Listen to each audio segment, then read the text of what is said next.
The meaning of Aum, Amen, Amin, the holy cosmic sound of Aum, or Amen is the witness of the manifested divine presence in all creation. Aum or Aum, pronounced A-U, is a sacred sound considered by many ancient philosophical texts to be the sound of the universe, encompassing all other sounds within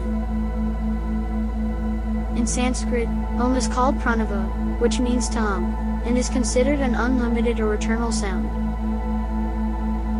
Aum of the Vedas became the sacred word hum of the Tibetans, Amin of the Muslims, and Amen of the Egyptians, Greeks, Romans, Jews, and Christians.